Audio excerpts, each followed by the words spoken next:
오늘 우리에게 주신 하나님 말씀 디모데전서 6장 말씀입니다. 디모데전서 6장 7절에서 12절까지 말씀 우리 함께 읽겠습니다. 신약성경 342페이지입니다. 디모데전서 6장 7절에서 12절입니다. 시작. 우리가 세상에 아무것도 가지고 온 것이 없음에 또한 아무것도 가지고 가지 못하리니 우리가 먹을 것과 입을 것이 있은즉 족한 줄로 알 것이니라. 부하려 하는 자들은 시험과 올무와 여러 가지 어리석고 해로운 욕심에 떨어지나니 곧 사람으로 파멸과 멸망에 빠지게 하는 것이라. 돈을 사랑함이 일만하게 뿌리가 되나니 이것을 탐내는 자들은 미혹을 받아 믿음에서 떠나 많은 근심으로 자기를 찔렀도다. 오직 너 하나님의 사람아, 이것들을 피하고 의와 경건과 믿음과 사랑과 인내와 온유를 따르며 믿음의 선한 싸움을 싸우라. 영생을 취하라. 이를 위하여 네가 부르심을 받았고 많은 증인 앞에서 선한 증언을 하였도다. 아멘. 이 새벽에 예배하신 은혜가 우리 성도님들께 함께 하시기를 축복합니다. 자, 오늘 말씀에 보니까 지금 족한 줄을 알라 이렇게 말씀하셨습니다. 여러분 어떠십니까? 지금의 삶에 만족하며 족한 줄을 알며 감사하고 계십니까? 어떨 때는 참 감사하다가도 또 어떨 때는 불평한 마음 생기다가도 우리가 사람인지라 그렇지 않습니까?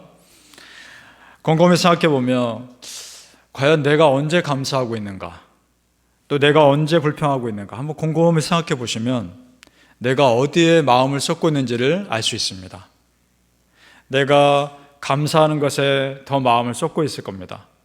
불평하는 것에는 내가 또 그만큼 거기에도 예민하다 생각할 수 있을 겁니다. 한번 곰곰이 생각해 보십시오.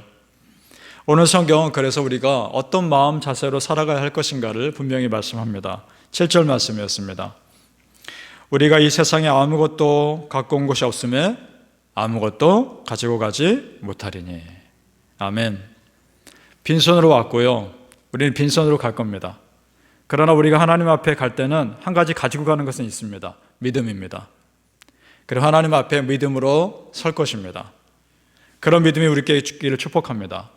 오늘 7절 말씀은 자세히 보시면 태어남보다는 죽음에 초점이 맞춰져 있습니다.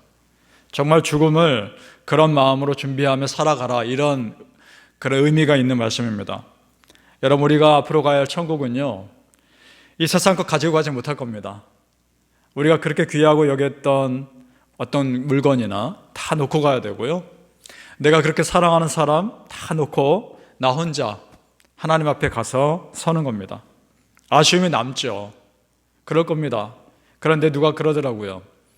천국에 가서 5분만 살다 오면 이 세상에 5초도 있기 싫을 거다. 그런 말을 하더라고요. 그 정도로 비교 안 되게 아름다울 것일 겁니다. 여러분, 그 천국 소망하시길 축복합니다. 천국은 그런 곳일 겁니다. 그래서요, 성경은 세상 것을 채우느라 욕심내는데 힘을 쏟지 말고, 그래서 그 욕심 버리고 하늘의 것을 채우라 말씀하고 있습니다. 마태복음에 이런 말씀이 있죠. 오직 너희를 위하여 보물을 하늘에 쌓아두라. 네 보물이 있는 그곳에는 네 마음도 있느니라. 그러면 우리가요, 어떻게 하늘의 보물을 쌓을까요? 그 말씀이 오늘 디모데서에 정확히 나오고 있습니다. 아주 자세히 구체적으로 말씀하고 있는데, 우리 읽은 본문은 아닌데요, 17절부터 19절까지 말씀 보겠습니다. 17절부터 19절까지 말씀 우리 같이 한번 읽어보겠습니다. 시작. 네가 이 세대에서 부한 자들을 명하여 마음을 높이지 말고 정함이 없는 재물에 소망을 두지 말고 오직 우리에게 모든 것을 후히 주사 누리게 하시는 하나님께 두며 선을 행하고 선한 사업을 많이 하고 나누어 주기를 좋아하며 너그러운 자가 되게 하라. 이것이 장래에 자기를 위하여 좋은 터를 쌓아 참된 생명을 취하는 것이니라. 아멘. 그러니까 재물 쌓는 것에 욕심두지 말고 할 수 있는 한 베풀며 살라는 것입니다. 우리가 그럴 수 있게 소망합니다. 그것이 천국의 보물을 쌓는 겁니다. 그 천국에 쌓은 보물은 도둑이 가져갈 수가 없습니다.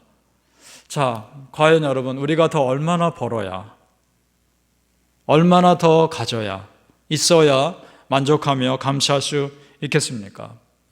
지금 감사하고 만족하지 못하면서 나중에 또 다른 무엇인가 채워진다고 해서 그때 가서 감사할 수 있을까요? 쉽지 않을 겁니다. 지금 감사할 수 있기를 바랍니다. 그래서 오늘 말씀은 분명히 우리에게 돈이 필요하지만, 소중하지만 그것이 우리의 삶의 목적이 되면 안 된다 말씀하고 있습니다. 그것이 10절입니다. 10절 말씀 같이 한번 읽어보겠습니다. 시작. 돈을 사랑함이 일만하게 뿌리가 되나니 이것을 탐내는 자들은 미혹을 받아 믿음에서 떠나 많은 근심으로써 자기를 찔렀도다. 아멘. 그러니까 돈이 상징하는 세상의 욕심에 빠져 살다가 믿음까지도 잃어버릴 수 있다는 그런 경고의 말씀입니다. 여러분, 우리 크리스찬의 삶에서 진정한 만족과 감사는 물질의 만족에서 오는 것이 아니라 그 이상의 영적인 채워짐에서 오는 줄로 믿습니다. 내가 기도할 수 있는 것이 감사하고, 내 기도 들으시는 하나님이 계셔서 감사하고, 내 사랑하는 가족이 있어 감사하고, 내가 예배드릴 교회가 있어 감사하고, 그러한 내 삶에 주어진 일상의 삶이 오히려 더 감사한 것입니다. 거기에 감사했을 때 또 다른 감사가 주어지면 더 크게 감사할 수 있으리라 믿습니다. 우리 성도님들, 지금 물질과 상관없는 감사의 거리들을 찾아보시기 바랍니다. 의외로 많을 겁니다. 그래야 나중에 혹시나 물질이 부족해졌을 때 내 믿음이 조금이라도 흔들리지 않을 수 있는 것입니다. 바라기는 일상의 삶을 감사하시기 바라며 재물에 소망 두지 마시고 하늘나라의 것에 소망 두시기를 예수님 이름으로 축복합니다. 오늘 말씀을 통해서 하나님께서 우리 크리스찬들에게 요구하시는 삶의 수준이 상당히 높다는 것을 알 수 있습니다. 그렇죠? 당연한 것입니다.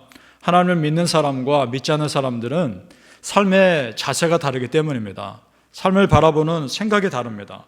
우리는 아무렇게나 사는 사람이 아닙니다. 믿음 지키기 위해서 정말 영적 싸움을 하루에도 몇 번이나 하는지 모릅니다. 앞으로 세상 가운데 우리의 영적 싸움은 더 많아질 겁니다. 믿음 지키기 위해서요. 그래서 오늘 디모데전서 11절 12절에 그렇게 선포합니다. 그런 믿음의 사람이 되라고. 11절 12절을 우리 또 같이 읽어봅니다. 시작. 오직 너 하나님의 사람아, 이것들을 피하고 의와 경건과 믿음과 사랑과 인내와 온유를 따르며 믿음의 선한 싸움을 싸우라. 영생을 취하라. 이를 위하여 네가 부르심을 받았고 많은 증인 앞에서 선한 증인을 하였도다. 아멘. 두 구절 합치면 이렇게 됩니다. 너 하나님의 사람아, 믿음의 선한 싸움을 싸우라. 이렇게 되는 겁니다. 하나님의 사람이라는 이 호칭 참 귀하고 멋지고 너무나 소중한 호칭이죠. 구약시대에는 엘리야, 모세, 다윗 이런 하나님의 사람들에게만 정말 붙여졌던 호칭인데요. 이것이 오늘날에는 모든 크리스찬들에게 다 붙여지는 호칭입니다. 너 하나님의 사람아. 그렇다면 우리가 그만큼 책임 있고 영적인 귀한 특권을 누리며 사는 사람이라는 것입니다. 믿으십니까? 우리가 기억해야 할 것이 있습니다. 여러분, 우리는 성도로 사는 겁니다. 성도, 거룩한 백성으로 사는 겁니다. 너 하나님의 사람아, 하나님의 사람으로 사는 것이고 믿음의 사람으로 사는 겁니다. 성도로 사는 것이고 목회자로 사는 것이고 장로로 사는 것이고 권사로, 집사로 사는 겁니다. 그렇게 생각하면 우리 삶의 자세가 많이 달라질 겁니다. 그런 영적 자존감을 가지고 믿음 안에 서시길 바랍니다. 베드로전서에 이런 말씀이 있습니다. 너희는 택하신 족속이요 왕같은 제사장들이요 거룩한 나라요 그의 소유된 백성이니. 아멘. 우리는 그런 사람들입니다. 우리의 삶의 기준은 천국이지 이 세상 기준이 아닌 줄로 믿습니다. 그런 은혜가 여러분에게 축복합니다. 돌아가신 오카는 목사님 예를 잠깐 듭니다. 그분 돌아가셔 나서 사모님이 그분과 관련된 일화를 얘기한 적이 있습니다. 인터뷰에서요. 목사님이 하루는 본인한테 이런 얘기를 하더랍니다. 여보, 나는 참 부족한 것 같아. 여보, 나는 참 목회를 잘하고 있는지 모르는 것 같아. 내가 정말 목회를 잘하고 있는지를 모르겠어. 그랬더니 사모님이 이렇게 얘기했답니다. 아니, 당신같이 열심히 목회하는 목사님이 어디 있어요? 그랬더니 그 목사가 하시는 말씀이, 당신 나를 참 모른다. 당신 나를 참 모른다. 나는 지금 다른 목사님들하고 비교하고 바울 선생님하고 비교하는 게 아니라 예수님 앞에서 내가 지금 목회를 잘하고 있는지를 보고 있는 거야. 맞습니다, 여러분. 우리의 삶의 기준은 예수님이셔야 합니다. 여러분, 정말 예수님 닮으시길 축복합니다. 우리 모두가 그래서 스스로 우리를 선포하는 거죠.